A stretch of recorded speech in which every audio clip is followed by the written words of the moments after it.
लो ये पेन तोड़ दिया मैंने। अब आप दोनों इसको बेच के दिखाओ। जो भी बेच के दिखाएगा उसको जॉब मिलेगी। सर पर ये तो पॉसिबल ही नहीं है, आपने ऑलरेडी पेन तोड़ दिया है, हम उसे कैसे बेच सकते हैं? अब मैंने पेन तोड़ा है, अब दोनों को देखना है। ये इसी कमरे के अंदर बेचना है आपको।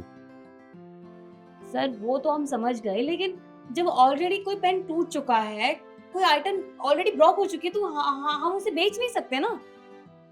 यही तो मैं चाहता हूँ, ये टूटा हुआ पेन आप बेचोगे जब ही मैं जॉब दूंगा आपको।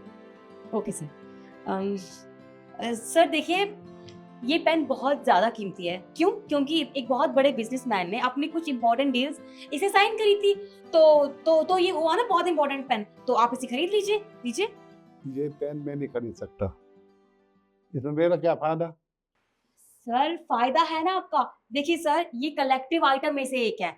अगर आप इसे आज खरीदेंगे तो कल को उसके प्राइसेज़ बढ़ सकते हैं। तो आप इसे अभी खरीद लीजिए, कल को प्राइसेज़ बढ़ जाएँगे तो नुकसान किसका? आपका। तो सिंपल, आप इसे खरीद लीजिए। नहीं, मैं नहीं खरीद सकता। अब अ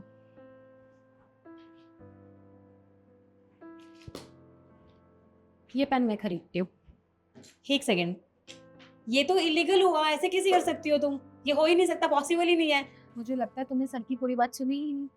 सर ने इस पेन को बेचने के लिए कहा था और सर ने कंडीशन भी रखी थी कि इस पेन को सिर्फ़ इस कमरे में जितने लोग हैं, सिर्फ़ उन्हीं को बेच सकते हैं।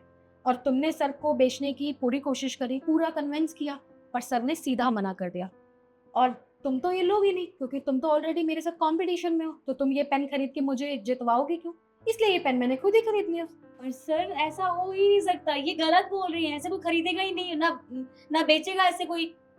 देखिए सर, मैं आपको बताती हूँ।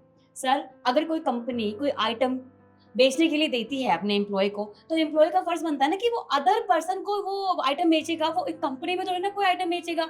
ऐसा हो ही नहीं सकता, क्योंकि एम्प्लॉयी को कंपनी का टारगेट कंप्लीट करना होता है। तो वो बाहर जाएगा ना सर, कंपनी में रहकर टारगेट कंप्लीट कर ही नहीं सकता सर, दैट्स नॉट पॉसिबल। यीशु, ये ठीक कह रही है, ये बात तो गलत है ना। देखिए सर, मैं सारी बातें एग्री करती हूँ। लेकिन आपने तो सिंपल कहा था ना कि इस पेन को सिर्फ़ हम तीनों में से ही किसी को खरीदना पड़ेगा, मतलब हम यही सेल कर सकते हैं। आपने डायरेक्ट मना कर दिया और ये तो कभी खरीदती ही नहीं ना।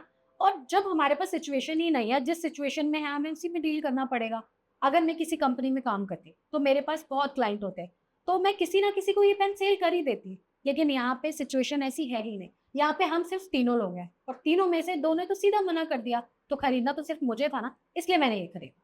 यीशु बहुत बढ़िया, ऐसे ही बच्चों की ज़रूरत है मुझे, जो कंपनी को आगे बढ़ाएँ। तो मैंने सोच लिया है, अब नौकरी पे किसको रखना है, अब दोनों को ही मैं आप पे रखूँगा, दोनों का दिमाग ठीक है, अच्छा है, तेज़ है।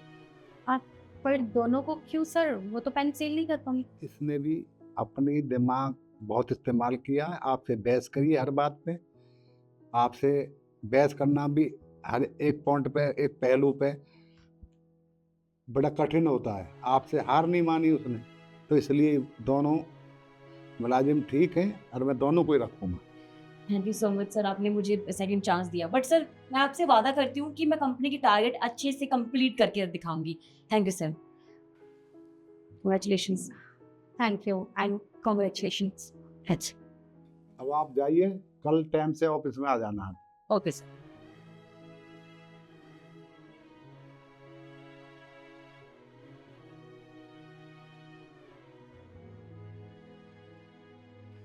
और मैंने इन दोनों को नौकरी देके सही किया या गलत, कमेंट में ज़रूर बताएँ। जय श्री राम।